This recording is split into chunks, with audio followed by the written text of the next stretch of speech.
Well, as we approach 6 months since we started building the beast, we are now about ready, I think, to build it, finish the rest of it, because we've gotten into next calendar year. Going back to our first of our most recent 4 videos, we remember when we actually had our little conversation at the office, and that led me to think, you know, you really need to get off of the Blu-rays because that's sort of an antiquated way to do your backups. And so here we are. Well, those 2 guys that you just saw were nothing more than, I'll take one of them up, it's just a single lane because it's a USB, not a 3.2 by 2, which would be 2 lanes. So it's only a 10 gigabits per second at best throughput to it, and inside that is a Western Digital SN770. I think they have DRAM cache. You might want to verify that, but they're not bad. 2 terabyte little SSD sticks in there. The reason we bought them was for no other purpose than the fact they were just $119. So one of those guys is about $157. So that's a good way to get the backup. Now that leads us down into the other things that we're going to go into, and today's video will be on. This video will build upon the last 4. The first 2 were on external SSDs and building a little bit on that, taking the backup off. Then we went into the website and specs to see what it was that we were buying, make sure we don't pay too much or get too little. And the next video will be on RAIDs, or redundant arrays. So this is sort of ties together the last of the specs before we hit the RAID video. So hang tight, we're getting started right now.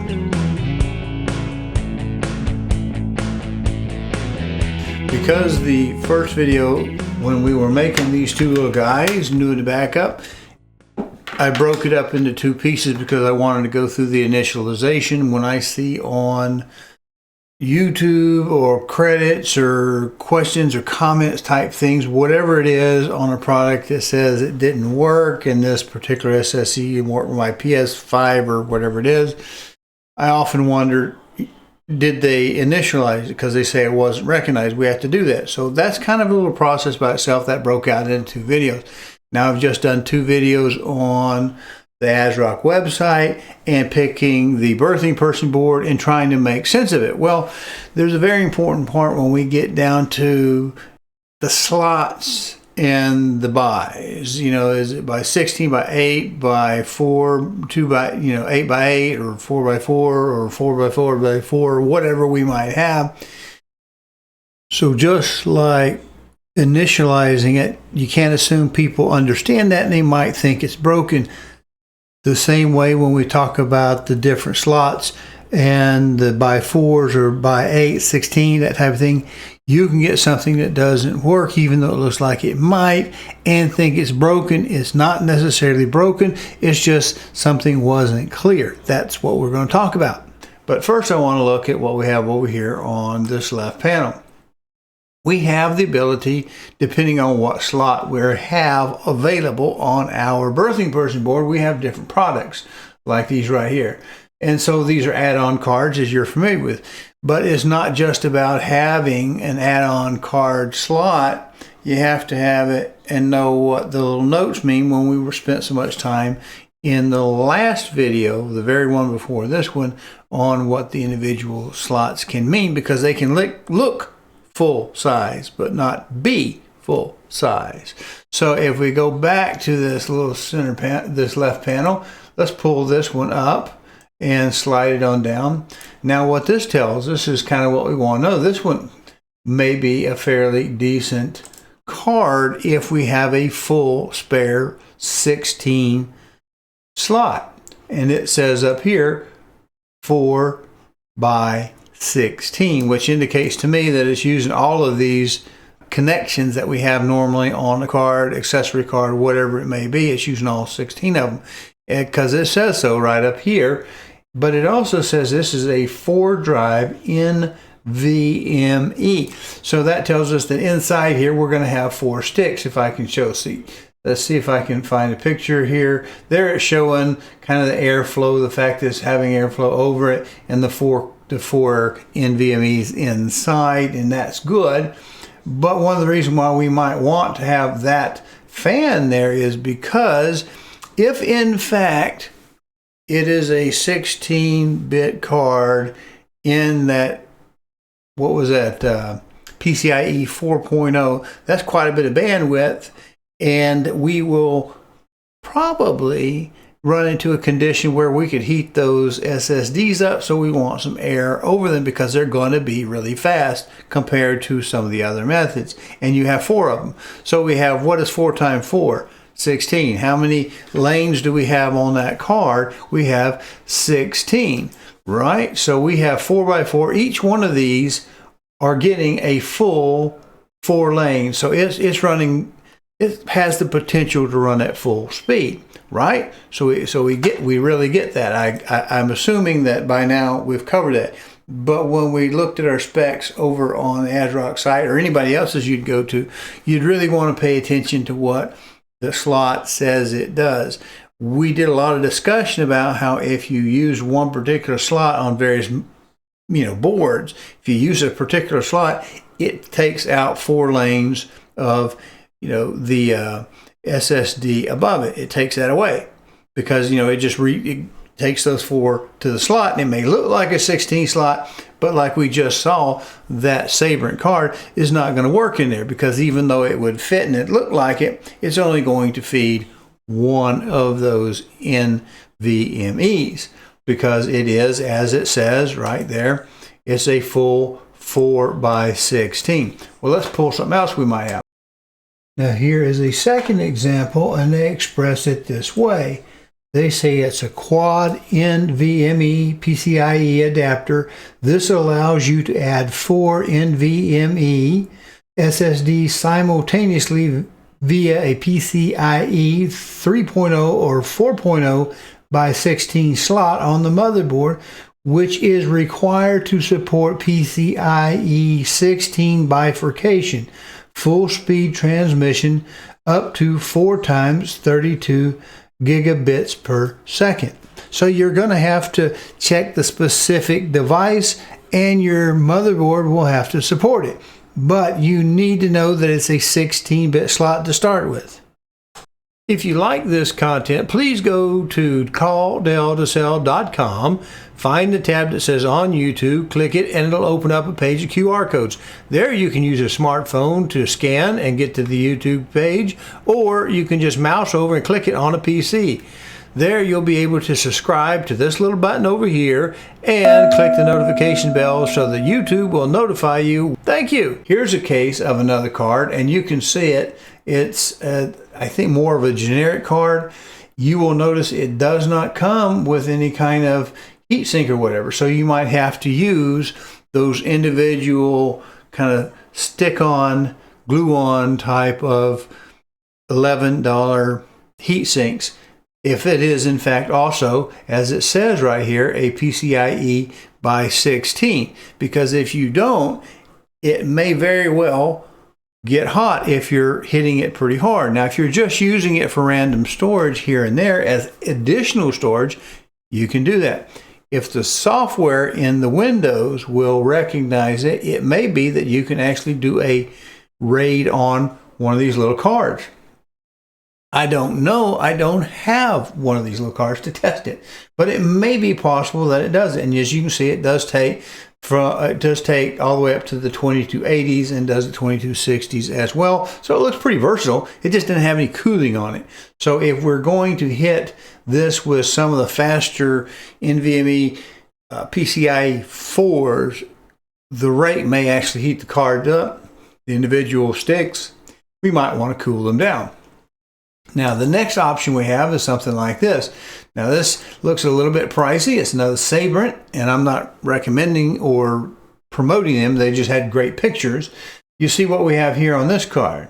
Well, that's not a full 16-bit wide, right? It's not a full link slot, even though we know we have some full link slots that can sometimes fool us and actually only be 4-bit slot or by 4 slots.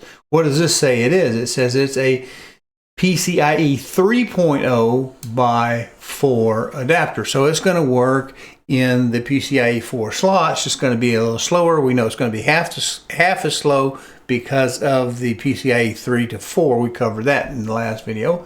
And when we look at it, it tells us that we have 4 drives. So what is this thing likely going? How is it likely to perform since it's 4 drive and a PCIe by 4?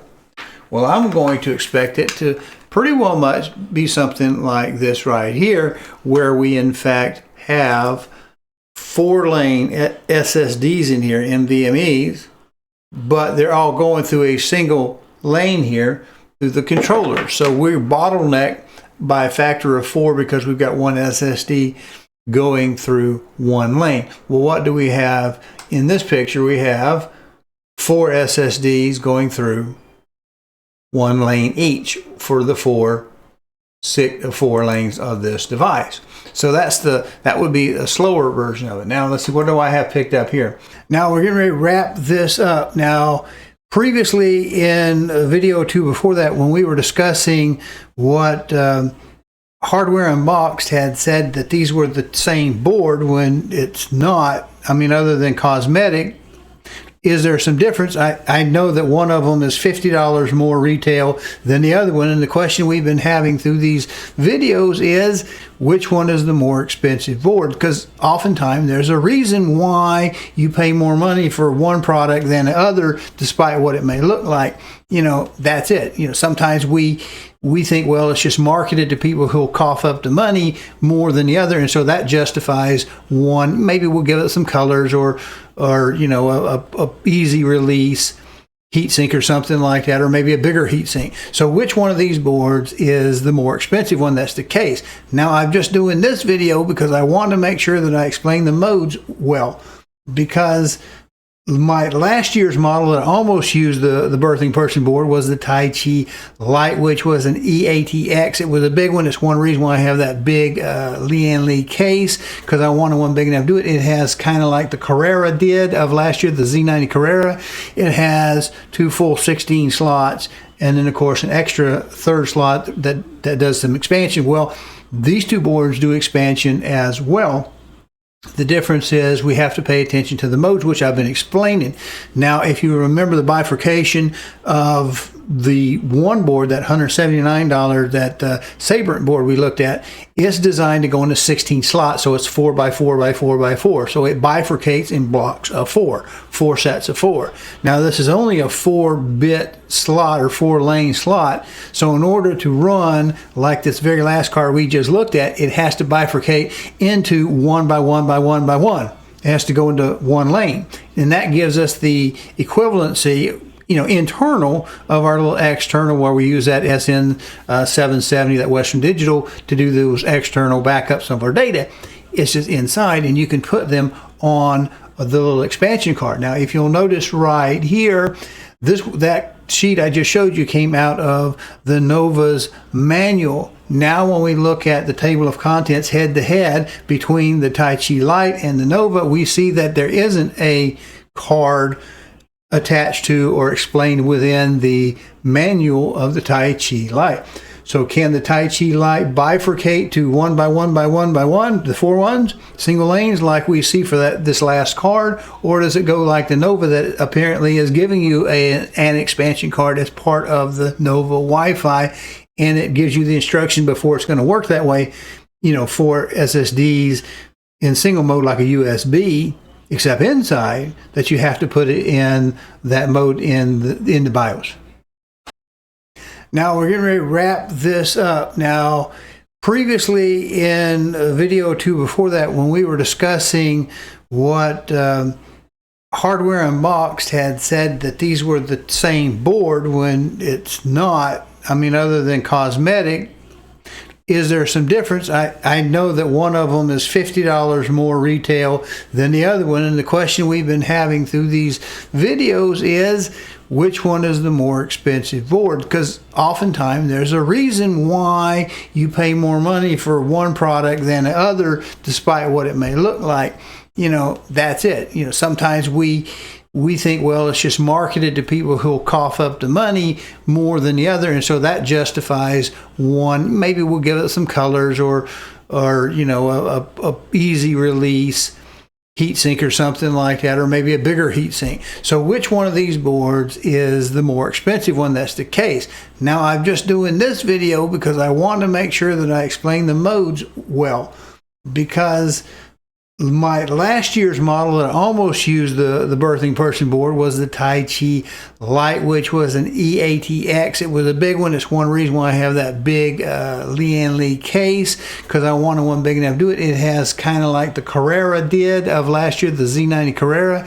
It has 2 full 16 slots, and then of course an extra third slot that does some expansion. Well, these two boards do expansion as well. The difference is we have to pay attention to the modes, which I've been explaining. Now, if you remember the bifurcation of the one board, that $179, that Sabrent board we looked at, is designed to go into 16 slots, so it's 4 by 4 by 4 by 4. So it bifurcates in blocks of 4 sets of 4.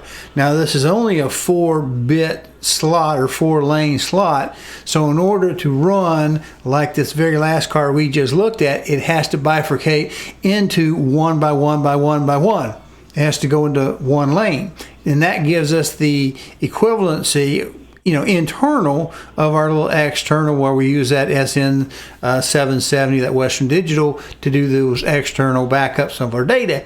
It's just inside, and you can put them on the little expansion card. Now, if you'll notice right here, that sheet I just showed you came out of the Nova's manual. Now, when we look at the table of contents head to head between the Tai Chi Lite and the Nova, we see that there isn't a card attached to or explained within the manual of the Tai Chi Lite.